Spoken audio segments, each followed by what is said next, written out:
In this video, I'll show you around the William Fawcett Suite on P&O Cruises Britannia and tell you some of the important things you need to know before booking this suite. The suite is located in cabin G733 on the lowest cabin deck on Britannia.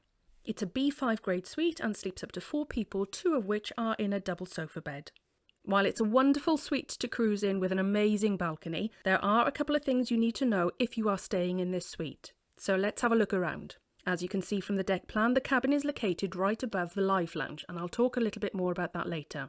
As you enter the suite, you have a small hallway with a lovely big full-length mirror. In the first part of the suite, you'll encounter the lounge. Here you'll find 2 desks with drawers, one of which has a mirror, a small console table under the widescreen TV, and further 2 chairs and a small table. The sofa converts into a double sofa bed, and there's also a small drawer unit next to the sofa in the corner. If you're new to my channel and would like to support me for free, please consider subscribing. Also in the lounge area, you'll find some other suite amenities such as the dry bar, a coffee machine and a Bluetooth speaker with a radio. If you're interested in the different suites aboard Britannia and how to pick out the best one for you, then check out this blog post and I've put a link in the description below. So the dry bar areas contains all your glassware and your coffee and tea making facilities, plus there's space to put any additional bottles of alcohol you bring on as part of your allowance. Underneath this area is a small fridge. So let's have a closer look around.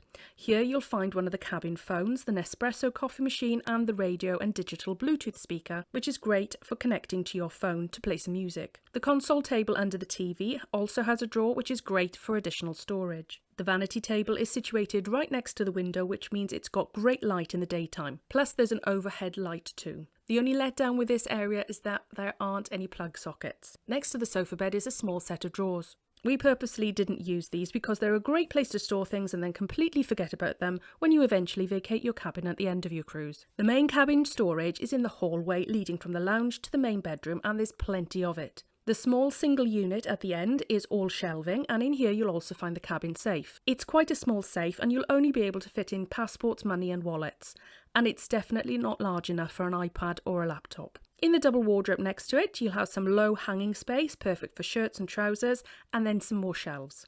And the final double wardrobe has full hanging, which is good for longer dresses, and here you'll find your life jackets and some woolen blankets, which come in very useful for cooler evenings on the balcony. You'll also find your slippers, robes and umbrella here too. So now on to the main bedroom.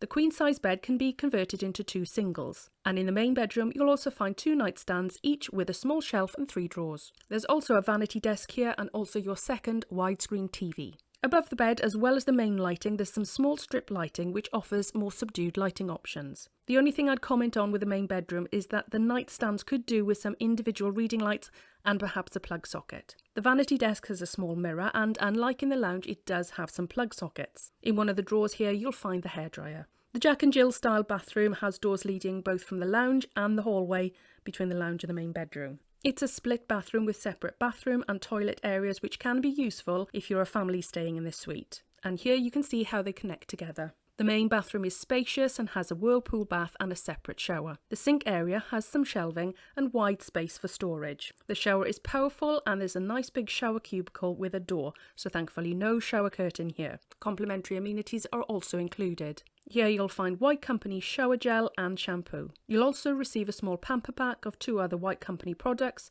such as hand wash and body lotion. While the shelving unit is a good size, it's small for 4 people sharing this suite, and you could do with an extra shelf or 2 or possibly something below the sink area. Just underneath the shelving area you'll find the shaving socket. The whirlpool bath is lovely and I definitely recommend relaxing in here on a sea day for your own in-suite spa experience. So let's have a look at this balcony area.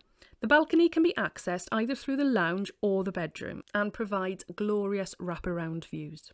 Furniture-wise, as this is one of the bigger aft balconies, you'll find a 2-seater sofa, 2 fully reclining sun loungers, 2 fully reclining chairs, and further 2 chairs and a table. Plus there's a smaller side table too, so plenty of options and choice for even 4 people sharing this suite. As it's on the lowest accommodation deck, you're going to be closest to the ship's wake and the noise is very calming, especially on a sea day. Okay, so now to some of the pros and cons of this suite and things which are good to know before you book. One of the things to consider as you're at the aft and close to the wake, the sound may or may not be to your liking. Additionally, when you're docking in port, you're likely to feel some more juddering as the thrusters steer you into docking at port, as well as the mooring lines being prepared. But as this suite is quite low down, you're unlikely to experience as much movement as some of the aft cabins on higher decks.